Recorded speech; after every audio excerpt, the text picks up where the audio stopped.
Assalamualaikum warahmatullahi wabarakatuh. Anak-anak, selamat siang dan semoga anak-anak semua pada saat ini dalam keadaan sehat selalu dan semangat mengikuti pembelajaran. Nah, kali ini Ibu akan mengajak kalian semua untuk membahas mengenai konsep diri.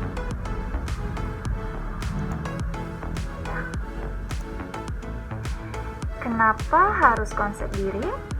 Karena sebelum kalian keluar rumah dan menemui permasalahan-permasalahan di luar rumah, dan sebelum kalian berinteraksi dengan orang lain, itu kalian perlu memahami diri kalian sendiri dulu sebelum kalian berinteraksi sosial di luar rumah.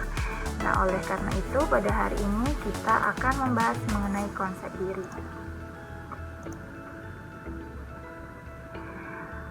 Nah, di sini ada tulisan, setiap orang itu ingin dirinya sukses. Sukses dalam belajar, sukses dalam bergaul, berkarir, berkeluarga, dan sukses dunia akhirat. Nah, sebelum hal itu semuanya terwujud, anak-anak, langkah awal kesuksesan adalah mengenali diri kalian sendiri, mempelajari kualitas diri kalian sendiri. Jadi karena memang untuk kita bisa menjadi sukses itu kita perlu kenali dulu diri kita. Kita mempelajari dulu apa sih kelemahan saya dan apa sih kualitas diri saya, sehingga kita bisa melangkah maju ke depan untuk meraih kesuksesan itu. Nah, di sini ada pertanyaannya apa yang harus kita ketahui tentang diri kita? Ya, apa yang harus kita ketahui tentang diri kita? Siapa saya dan sejauh mana saya mengetahui diri saya sendiri? Nah, untuk bisa mengetahui diri saya, kalian itu perlu juga mengetahui yang pertama itu ada aspek fisik. Aspek fisik adalah tubuh dengan segala kualitasnya dan proses yang terkait dengannya. Nah, kalian juga perlu, anak-anak, untuk mengetahui diri kalian, itu kalian juga perlu mengetahui fisiknya. Awalnya adalah fisik. Fisik kalian itu seperti apa? Misalnya, contohnya, saya itu adalah orang yang dengan tinggi badan, atau dengan tinggi badan yang rendah, atau tinggi badan yang lumayan tinggi. Atau aspek fisik kalian itu berbadan tubuh kurus atau kalian itu termasuk orang yang gemuk. Nah, kalian harus pahami itu. Terkadang ada orang yang tidak tahu bagaimana keadaan fisiknya. Misalnya orang yang salah perasaan. Misalnya ya, kalau misalnya kamu mau daftar polisi, itu kan kita harus punya bentuk tubuh yang tinggi. Nah, kadangkala karena salah perasaan tadi dia merasa badannya itu sudah bagus, tapi ternyata dia salah memahami. Ternyata badannya itu kurang tinggi. Nah, jadi kalian di sini harus memang benar-benar memahami aspek fisik yang kalian miliki. Itu yang pertama. Yang kedua adalah diri secara proses. Adalah proses alur pikir, emosi, perasaan, dan tingkah laku. Selain dari aspek fisik tadi, kalian juga perlu memahami diri secara proses. Secara proses sudah dijelaskan di sini bahwa pola pikir kalian seperti apa, emosi kalian seperti apa, perasaan dan tingkah laku kalian seperti apa. Ibu ambil contoh misalnya ketika kalian lagi capek atau lagi letih, kalian harus tahu kondisi badan kalian itu kalian sedang dalam posisi yang capek atau letih. Nah, ketika kalian letih, kalian itu harus beristirahat. Karena yang memahami diri kamu sendiri adalah kamu. Yang memahami tubuh kita adalah kamu sendiri. Misalnya kamu pada saat itu lagi capek, dan apa yang membuat kamu nyaman ketika kamu capek? Misal, kamu nyeduh segelas teh, menyeduh air hangat, dan lain sebagainya. Itu perlu kamu pahami juga diri kamu, sehingga emosi dan perasaan tingkah laku kalian akan menjadi positif kalau kalian memahami diri secara proses ini. Selanjutnya ini ada diri secara sosial. Diri secara sosial di sini dijelaskan adalah pikiran dan perilaku hasil interaksi dengan orang lain. Nah, anak-anak, kalian juga perlu memahami diri sosial kalian itu seperti apa. Diri sosial di sini dijelaskan sebagai hasil interaksi dengan orang lain. Misalnya kalian perlu memahami hasil interaksi saya dengan orang lain itu seperti apa. Apakah orang lain menyukai saya atau orang lain tidak nyaman ketika berada di dekat saya, atau saya banyak teman. Itu adalah hasil interaksi kalian dengan orang lain. Nah, kalian harus memahami ini, diri kalian secara sosial itu seperti apa. Apakah orang senang berteman denganmu atau orang justru menjauh dari kamu. Nah, itu perlu kamu pahami. Selanjutnya, konsep diri adalah keseluruhan pandangan tentang diri sendiri. Nah, ini kesimpulannya, bahwa setelah kalian mengetahui semua tentang diri, mulai dari fisik, diri secara proses, diri secara sosial, itu kalian akan membentuk konsep diri kalian adalah secara keseluruhan pandangan tentang diri kalian sendiri. Sehingga setelah kalian bisa membentuk konsep diri, maka kalian perlu memiliki cita-cita diri. Cita-cita diri adalah segala apa yang diinginkan terhadap diri sendiri. Ketika kalian sudah memahami diri, maka kalian punya cita-cita yang kalian inginkan apa terhadap diri kalian sendiri. Nah, ini adalah jawaban dari pertanyaan apa yang harus kita ketahui tentang diri kita.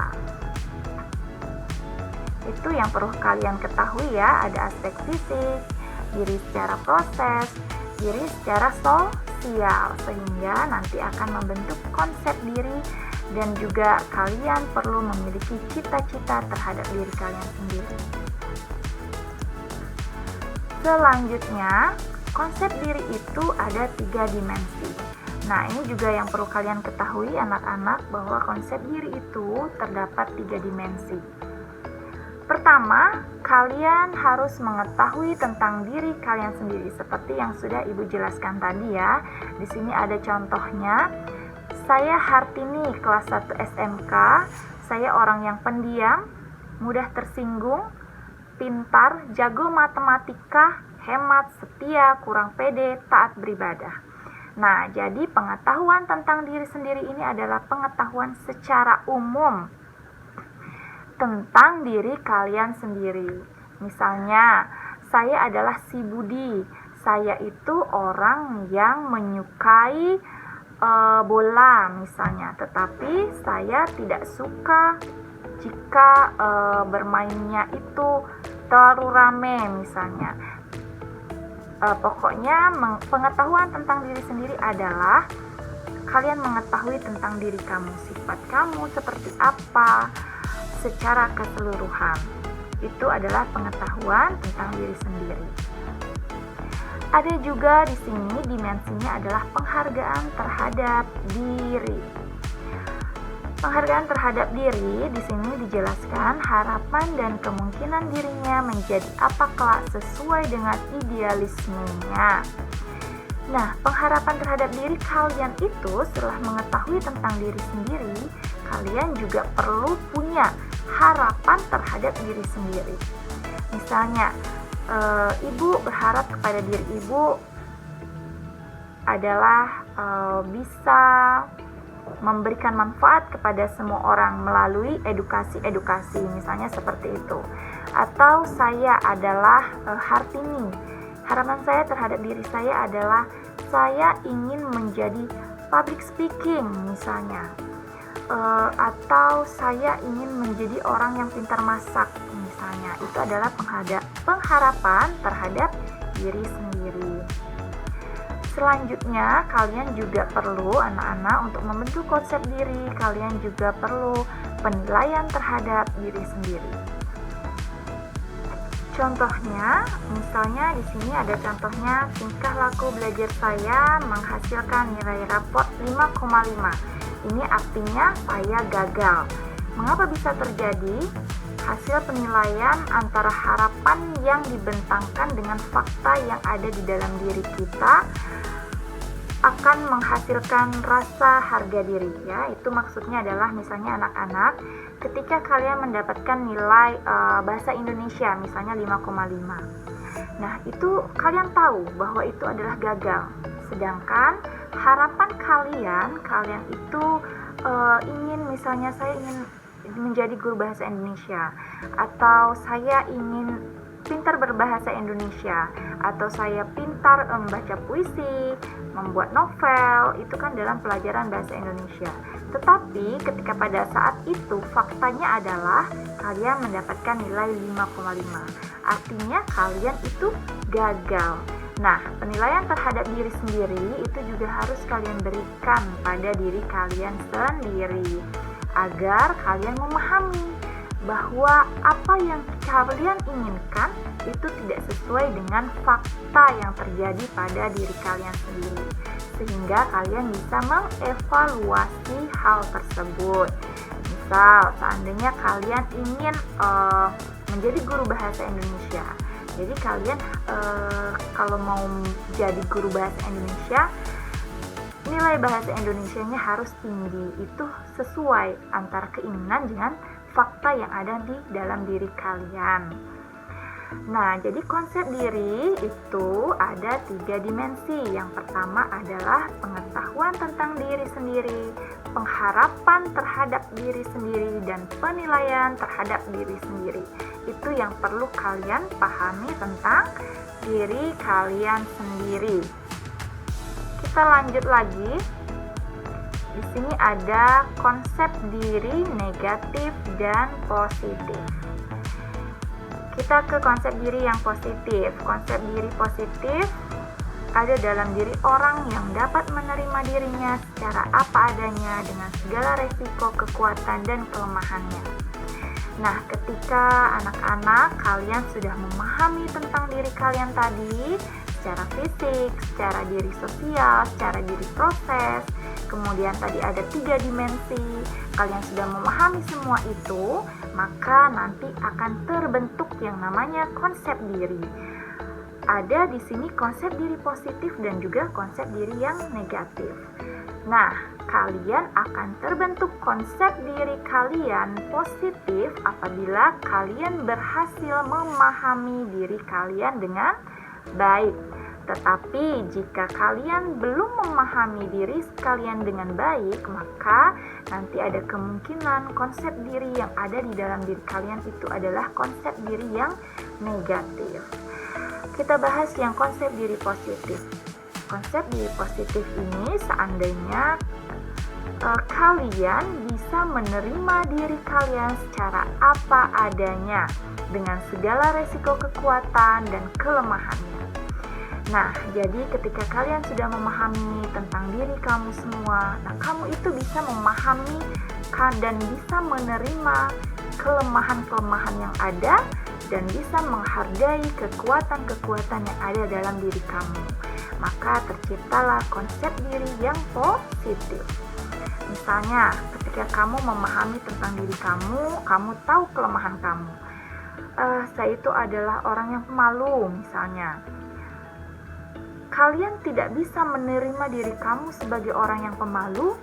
Nah, di situ sudah terbentuk konsep diri yang negatif.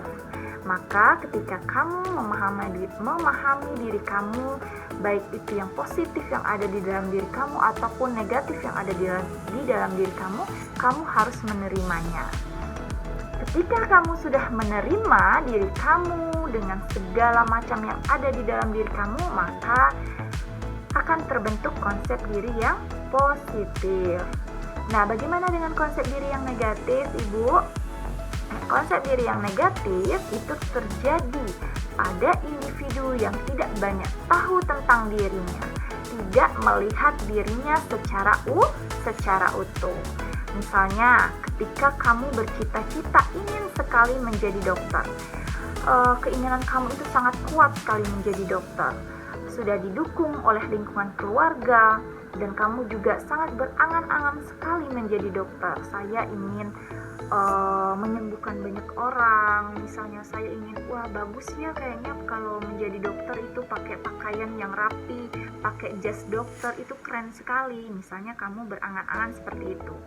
Tetapi pada kenyataannya kamu itu misalnya orang yang takut darah misalnya, atau kamu orang yang tidak memiliki ketelitian, atau bahkan kamu orang yang kurang berempati, karena dokter itu sangat dibutuhkan empati dan simpatinya kepada orang lain, karena dokter itu melayani orang lain, sehingga sangat diperlukan empati dan simpatinya. Nah, ketika kamu tidak memahami diri kamu seperti itu, nak, ketika kamu berangan-angan menjadi dokter, tetapi nyatanya kamu tidak memahami diri kamu takut darah, kamu tidak punya simpati, tidak bisa melayani orang dengan baik, itu nanti akan menjadi suatu kesalahan di kemudian hari. Misal kamu sudah lulus jadi dokter, tetapi dengan akibat kamu tidak memahami diri kamu sendiri, jadi kacau, jadi tidak ada yang mau datang berobat dengan kamu misalnya. Itu adalah resikonya yang akan terjadi di kemudian hari. Oleh karena itu, penting sekali kalian memahami diri kalian. Konsep diri yang negatif itu bisa hadir karena tidak memahami tentang diri kamu sendiri. Begitu ya, anak-anak.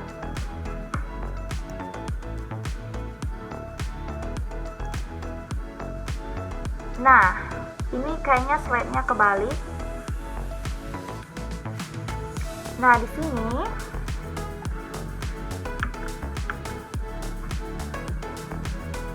selanjutnya apa yang akan kalian lakukan, anak-anak? Setelah kalian belajar mengenai konsep diri ini, setelah kalian berusaha memahami apa yang Ibu sampaikan kepada kalian mengenai menumbuhkan konsep diri. Konsep diri tadi adalah gambaran tentang diri kamu. Artinya kamu harus paham mengenai diri kamu sendiri. Selanjutnya apa yang akan kamu lakukan setelah kamu mempelajari atau kamu berusaha memahami apa yang Ibu sampaikan? Apa yang akan kamu lakukan ke depannya? Di sini ada beberapa pertanyaan yang dapat kamu lakukan untuk menguji konsep diri yang ada pada diri kalian. Bisa kamu lakukan di kertas lembar, nak. Nanti bisa kita bahas ketika kita bertatap muka. Dan ini pertanyaannya ya. Menguji konsep diri. Yang pertama, hal-hal yang paling Anda sukai atau syukuri atas diri Anda dan kehidupan Anda. Kamu bisa bayangkan atau bisa kalian gambarkan hal-hal apa saja sih yang paling kalian sukai dan kalian syukuri dalam kehidupan kamu. Coba kalian bayangkan, pasti kalian tahu ya hal apa yang kalian sukai dan sangat kalian syukuri dalam kehidupan kamu. Apa sih yang membuat kamu itu mensyukuri atas diri kamu sendiri? Misalnya, saya sangat bersyukur sekali, ya Allah, Engkau berikan aku wajah yang cantik atau wajah yang ganteng. Itu misalnya, itu adalah hal yang paling kalian sukai dalam kehidupan kamu, atas diri kamu sendiri ya. Yang kedua, kamu juga bisa menguji konsep diri kamu dengan karya seni, lagu, lukisan, sastra, dan lain-lain, apa saja nanti ya yang paling bermakna dalam kehidupan Anda.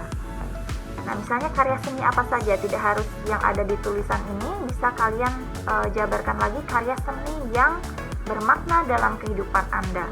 Lagu, lukisan, sastra, atau kalian suka puisi, atau kalian suka membuat novel, atau hal lain, karya seni lain yang paling bermakna dalam kehidupan Anda, bisa kalian tulis untuk soal yang nomor kedua ini.